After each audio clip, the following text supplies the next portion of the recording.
showing you pastors. These are all pastors handcuffed because they haven't reported and they haven't been obedient to their masters at the IRSS.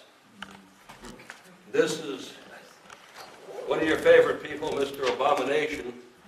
And Mr. Abomination is 100% of all 501c4 groups audited by Obama were conservative, 100%.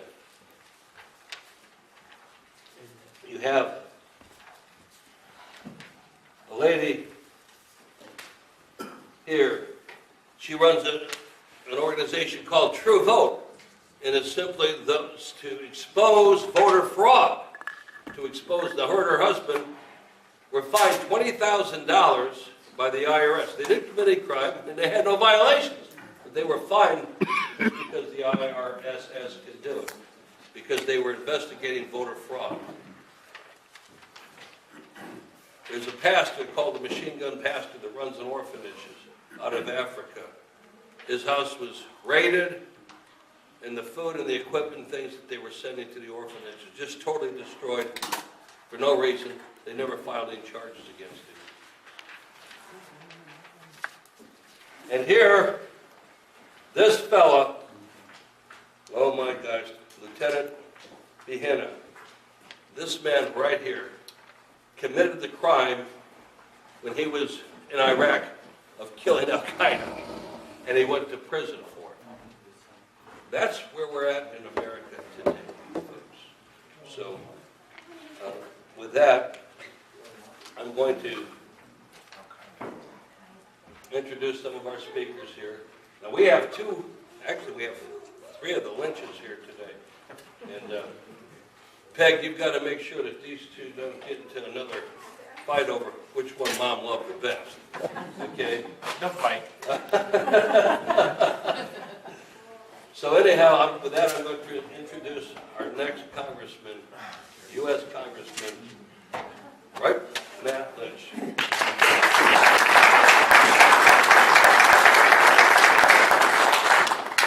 the pastor's lips to God's ears, as they say. So, hey, good evening, everyone.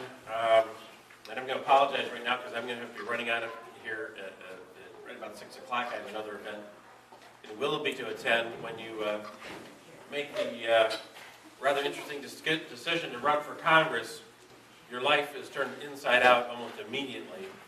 And so 24/7, I'm campaigning now and appearing everywhere I can, of course. But I wanted to talk to you a little bit about, of course, the right to life issue, which is so near and dear to my heart. I mean, Peg and Bob and I were privileged to grow up in a family where our parents guided us in real morality. And the subject of abortion was never something that was we were afraid to talk about and afraid to be active in. When I was in law school at night, which was a few 30-some years ago, back in the 80s, I actually finished law school in 1980, so it was the 70s.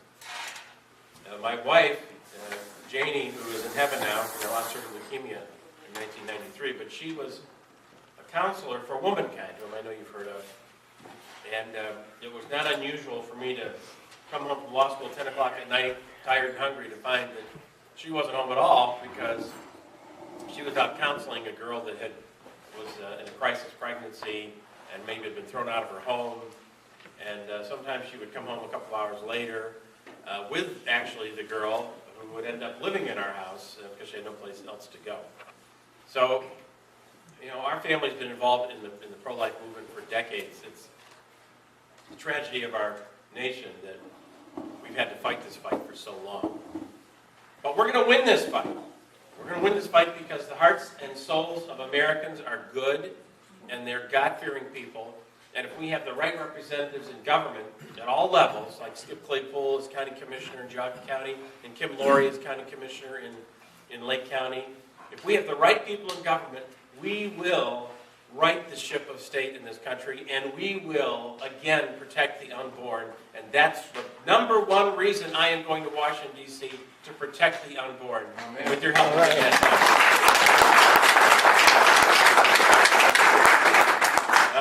When I was elected to the House of Representatives a couple of years ago, the Speaker of the House asked me, well, what committees would you like to be on? And I said, well, my number one choice is the Health Committee.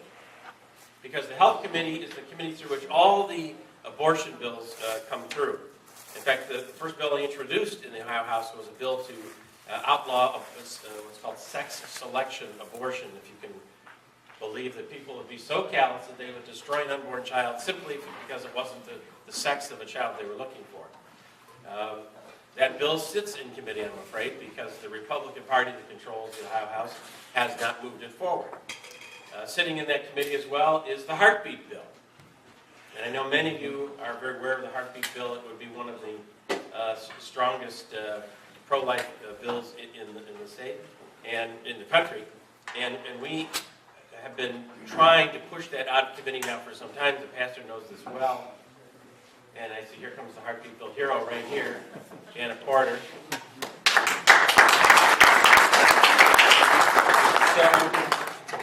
And I'll let her talk to you a little more about that, because I think she's going to probably talk about the discharge petition, which is the next move to get that thing out.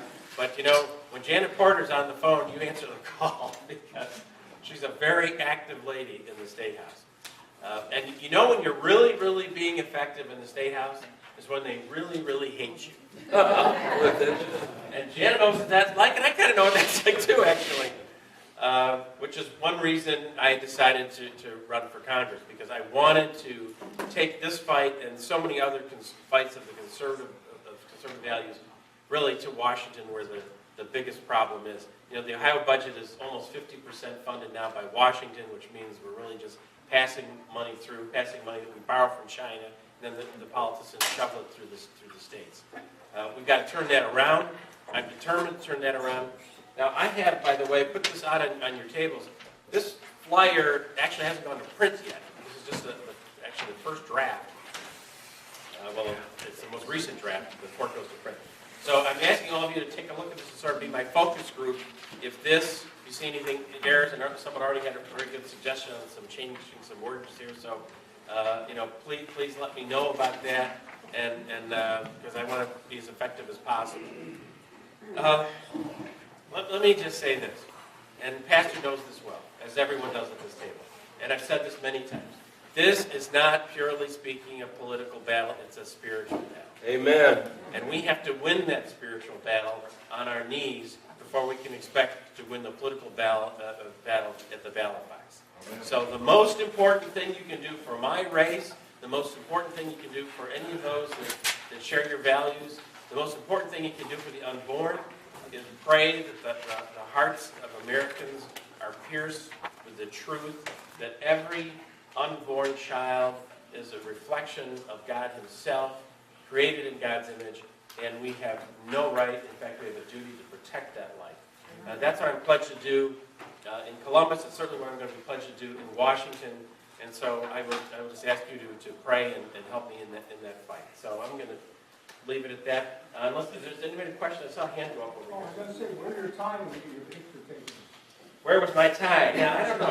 Where's the tie you have on now? Yes. Yeah, some people criticize my tie, but everybody always notices it, so I like to wear it. All right, well, thanks so much. I appreciate being here.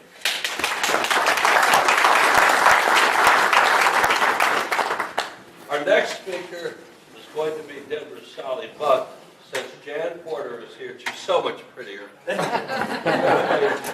going to bring Jan up. And Jan has been a real fireball. I mean, let me tell you what Matt said about, you can tell if you're being effective, they hate you down at the State House. Believe me, that's the truth. They don't like this young lady because she means what she says what she means. She actually wants them to pass legislation. She actually, for real, wants them to pass the heartbeat bill. And they labeled me as her attack dog, folks. Can you believe that? Okay. But anyhow, that means I'm doing something right, too. So with that, Jan? Thank you, Pastor. I was driving down here, and I'm sorry that I'm a few minutes late. I was describing to my intern who's editing, is helping in our editing processes. We were making a movie to defend the issue of marriage against the onslaught against it. So while we're editing, We are actually waging what is right now a five-front war. They don't like me now, but wait till the, I don't know, a few weeks, more weeks go by, another month or so, I'm going to be hated even more, and that's really my goal at the moment. Until we see babies protected. Babies who have audible hearing, and we can actually hear the baby's heartbeat. As Dr. Wilkie likes to say, if a heartbeat's detected, the baby's protected. That's what the bill's all about. And I want to say thank you publicly to, and I'll wait till that camera's turned, I'm going to say it again. Matt Lynch is one of the absolute top leaders in Columbus, Ohio. He is there. In fact, I can count, well, 3 fingers of people who were in a meeting where we said, what can we do? We will not take no for an answer. And it's encouraging to me that not only are you like that, although Bob says he's like everything you know. That's actually, if Bob teaches you anything, that's a wonderful thing. I'm sure you are very much a pro-life leader on your own run, but Bob taught me a lot of what I know, so I'm grateful for that. But you know, a lot of people say, you know, look, this is our 4th year of pounding at the door like a persistent widow. But here's what I know, is what God says in His Word. I said this when I testified in Kansas. I said, look, you know what, when we passed the nation's first ban on partial birth abortion, we ran into the same problems. And they said, the Republican speaker said, no, we're not going to give you your bill. But we didn't take no for an answer. And even though it had never been done before, many of you heard me say this many times, but we're about to see, I believe, history repeat. A Republican speaker by the name of Joanne Davidson said, no, we're not going to give you your bill. But then there were people, well, leaders like Bill Batchelder, who happens to be Speaker of the House, now in the same position as Joanne Davidson was, blocking the bill. And so what I did, I'm going to tell you, I probably should go in order. Let me give you the order. All right, here's what we're doing. 5-front campaign. First is, there's postcards. They're oversized, they're bigger than this, they look better than this, but you get the gist. What we do is we say, what's the cost of delaying the heartbeat bill vote? It is 26,000 human hearts. That's the cost of the lives who will not be protected, but could be protected every single year in the state. So if you read the back of the card, it says, time for broken promises and political games is over. Bring the heartbeat bill to a vote, or you can forget about getting ours. We have sent nearly 4,000, I think there's more coming now, 4,000 postcards going primarily to Speaker Batchelder, to leadership in the House and the Senate, to the Republican Party, and to members in general. People could pick what they wanted to do, and as long as they covered the postage, we are doing all the printing and mailing, and they're going to be getting an avalanche of Valentine's, happy Valentine's Day, to the House of Representatives and to the Senate. Meanwhile, I have a warehouse full of these gems, and they're actually printing more. These postcards are going out in nearly every Senate district to people who will be voting and some who will not be voting just yet, but we're going to make sure everybody knows that the people that they elected, that promised that they were going to run on pro-life promises, that they said, I'm pro-life, they spoke at the March for Life, they were there, they put out their press release, they tell you, you know this, man, how they're oh so against abortion. Here's what I want to say, and this is what these senators are going to be getting calls from all of their friends in the district, because they're going to say, I just got another postcard that says, what's the difference between a rhino Republican and a pro-abortion Democrat? Answer, not much. 26,000 babies a year in Ohio will be just as dead. Amen. On the back, it's my favorite line, if you want us to trust you in the next election, do what you promised in the last one. I think we're up to our 3rd mailing. So we've got that going on. So we're hitting them in the State House. We're mailing them in the district. Then we I just sent 55 of these books. I don't know if we can bring some. I actually have some in the car. If you want to see the history of what happened in Ohio, I just sent this to 55 Ohio legislators in the House. And I told them in the letter, let me read you the letter. I'm kind of proud of this. I think it's kind of a cool thing. Remember, Speaker Bill Batchelder and the President of the Senate, Keith Faber, are blocking the bill. They're not allowing it to come for a vote. I'm going to share something I probably shouldn't say, and I don't know if I'll make the video or not, but I met with Speaker Bill Batchelder, the pro-life champion, right? I asked him for a vote last year. His answer to me, direct quote, sorry, Pastor, the direct quote was, hell no. This is the Speaker of the House who ran on pro-life promises for decades. And so I wrote a letter to 55 members of his caucus, the people who are pro-life in the caucus, and it says, the enclosed copy of my book, True to Life, outlines a time in history when men of great courage stood up to the Republican establishment to pass a bill to protect human life. Courageous men like Bill Batchelder, Jim Beakey, Lynn Watchman, Ron Amstutz, Ron Hood, Jay Hodiger, Kirk Schuring, and Lou Blessing, who made history when they did what had never been done before in our state, successfully pass a discharge petition. And here's the outline that they've got. With Republican Speaker Joanne Davidson blocking a floor vote of the nation's first ban on partial birth abortions, the Republicans in the caucus had a choice to make. They could choose to go along with Republican leadership, or they could choose life. They chose life. And we're encouraging them to do the same, and that's why the discharge is so important. And before you is one of the key leaders to pass it. In fact, I'm thinking about this. I've been thinking about this for the last couple of days, Matt. No one else going to see you. I think you might be the guy to actually pull it and do it and get it done.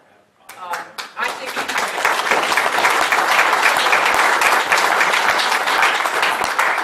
Okay, so we've got the Valentine's going. We've got the mailings to the district. We're mailing to all of the caucus members. They'll get that by this week. Now we're doing door knockers, because why not? What we're doing is we've got a quote from Dietrich Bonhoeffer. Listen to what he said. Listen to this. He said, "Silence in the face of evil is itself evil. God will not hold us guiltless. Not to speak is to speak. Not to act is to act." And the door knocker that we're going to be starting in Speaker Bill Batchelder's district. And if anybody wants to be on the team, we are assembling ground teams to go door to door to door to door. We have the first batch will be thousands that will hit his neighborhood, and it will ask Speaker Batchelder why he is not acting to protect the unborn with the heartbeat bill. And we're going to be also educating some folks in the Senate. Now, I'm not speaking on behalf of the President of Ohio Right to Life, but as an individual, I might have had a little something to do with recruiting some of the 6 candidates who are running for Senate. There were 8. One got disqualified. Another showed up, didn't have the money there at the time. She didn't know it was going to be $85 in cash. Came back the next day, and she actually got stalled in traffic following an accident in the snow. But I think that it's not too late for independents to file against these people. Keep in mind, this is America, and these seats do not belong to these people who are part of the establishment blocking this bill. And so we're going to be letting, through this little handy-dandy little method, we're going to be letting people throughout the district know where their representative, where their candidate in Senate stands, and we're going to do a comparison. And yes, there's some folks who are been pretty nice to us, like Senator Cliff Height. He's a nice enough fella, but he's wrong. He's not done anything to pass the heartbeat bill. He's wrong on Common Core. He's wrong on the issue of marriage. And as one candidate, Corey Schnakelton, said, where I come from, 3 strikes and you're out. It's time for us to rise up and to wage war. People say that sounds a little extreme. Not for Pastor Sanders, of course. But someone said to me, and I'll finish up in a second, they said, "Janet, I want you to go read Ecclesiastes and see what season it is." And so I'm reading, and I was reading Ecclesiastes 3, and it said there's a time for peace, there's a time for war. And I started looking about where we are right now, the 4th year of working to pass the heartbeat bill, the 41st year of abortion on demand, slaughtering our innocents. We have the IRS listening to our phone calls, the NSA tracking our every movement. The targeting is happening from our government. We've got Obamacare, where government officials, the same ones who target Tea Parties, the same ones who target conservative groups, are going to be deciding who lives and who dies. I think this is not a time for peace. I think it's a time for us to do everything we can. I spoke at the Tea Party.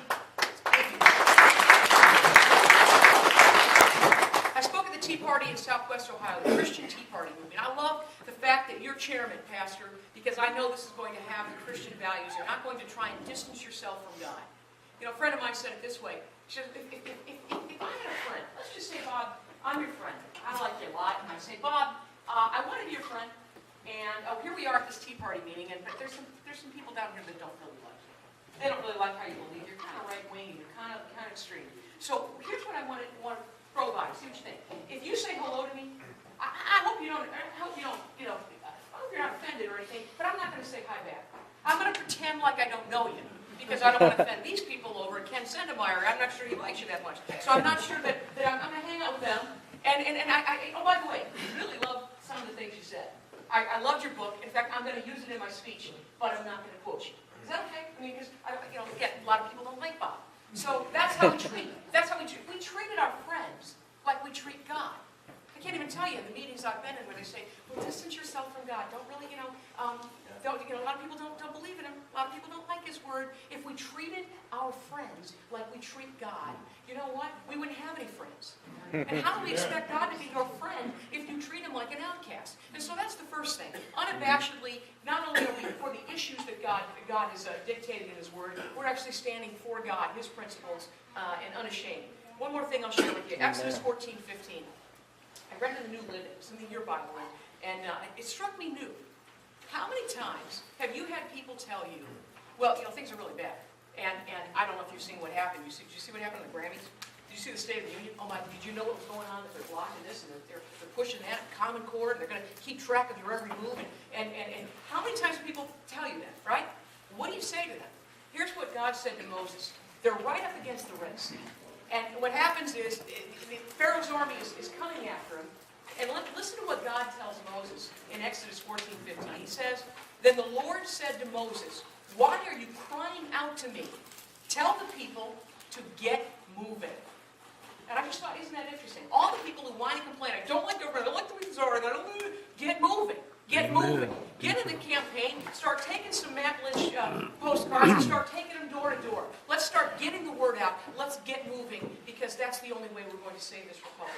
And I just would encourage everyone who is, especially by video, I'll say this, that I think it was turned off when I said this before. Matt Lynch is one of the greatest leaders we have in the State House today. And it is time for a discharge. Would you agree with that statement? Absolutely. It's time to get this bill moving, just like the courageous leaders of old did when they were in the exact same place. The only difference was the ban on partial birth abortion. Was when you compare it to the heartbeat bill will protect far more, 26,000 lives more per year than that bill ever did. It's more important. And by the way, sometimes you feel like it's all a waste. You feel like, this is the 4th year of this. I want to tell you something. There's on my mantle, Pastor, you were there at the banquet when we had our heartbeat bill banquet. There was a presentation that was made. It was donated to the auction, and in fact, Senator Corey Shankleton purchased it for me, and it's on my mantle, because when it feels like we're just spinning our wheels and they're not doing anything except slandering me and hating me and all the rest, it doesn't bother me. You basically either fear God or you fear man. Which is it going to be? I would rather fear God than fear man, because man, if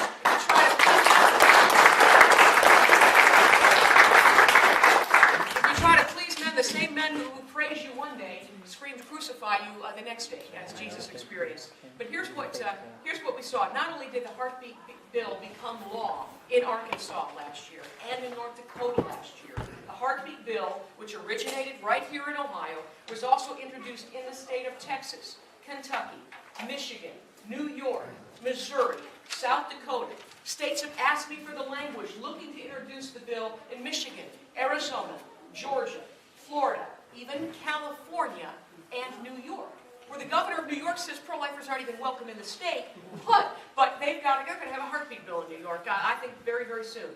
And so God is moving, and what we need to do is make sure that this state is a state that will protect life, because I believe the language in this bill is going to give us the very best chance to see Roe versus Wade come crumbling to the ground. It's crafted to be the arrow in the heart of Roe versus Wade, and with your help, with your phone calls, with your action, we're going to see it happen. Thanks, Pastor. Amen.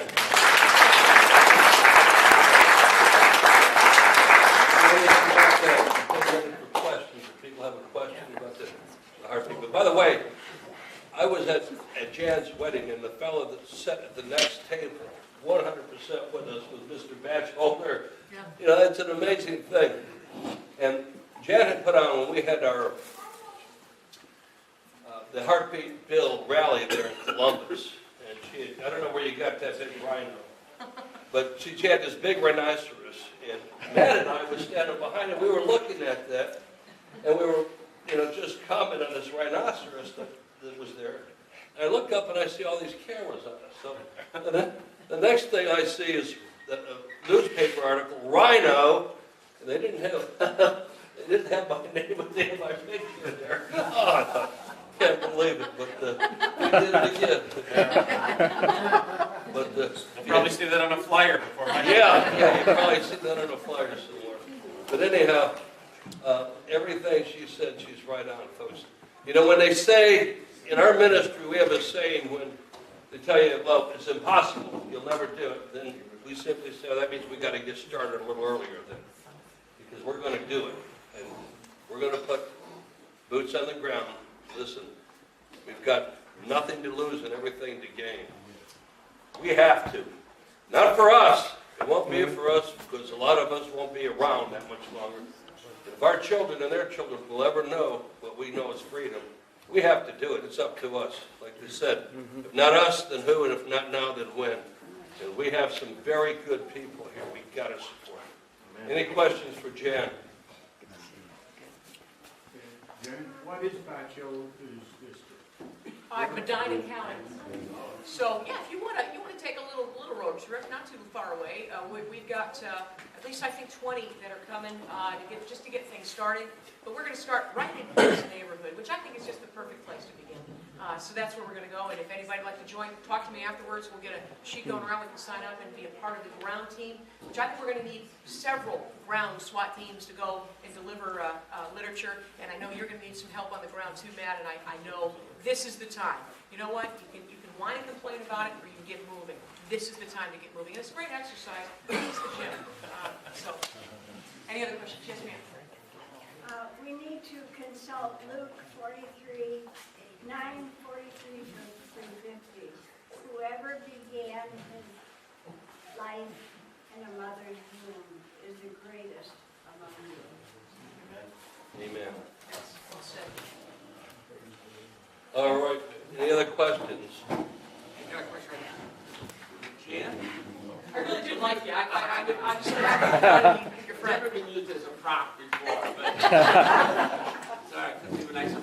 No, is there anybody in the media, anyone that we can count on in Northeast Ohio, hopefully, or anywhere in Ohio? Well, you know, here's the thing. We've got a situation going on that's a little different. Typically, we're not seeing a lot of friendly media, but they don't care for Republicans much, generally as a rule. And the fact that we've got some Republicans running against Republicans, they actually like that. Because, you know, it hurts Republicans and it's all new. So I say this. What we want to do is call the press, call the State House, and let's get things moving. So, yeah, look at the number, call, you can send emails saying, you know, please report on this. We got a guy running for Congress here who helped to lead the charge, and I believe the successful charge to pass the state's second discharge petition. Because I still remember that meeting, and Bill Batchelder was in that meeting, and Lynn Watchman, and Ron Ostes, a lot of these same guys that are all back again. Sitting there now, And they said to me, one guy was Bob Nexley. He was sort of the dean of the caucus. Bill Batchelder looked up to him. He was a guy that said this, he goes, well, they tried passing that discharge petition in the 1970s, but didn't get enough signatures. And there were people saying, Jan, give it up, you know, catch him next time. And because Lou Blessing, whose son is now in the State House, told me about a procedural move called a discharge petition, even though it had never been done. What Matt said, this is a spiritual battle. I have people in every single county in the state, 88 counties in Ohio, praying for this bill to become law.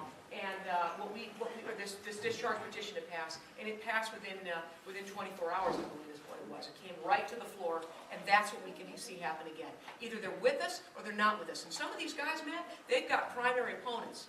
And if they want to tell them how pro-life they are back in their district, they need to put up or shut up. Actions are what you believe. Everything else is just political talk. Pro-life rhetoric. Yes, ma'am. You might try Jefferson.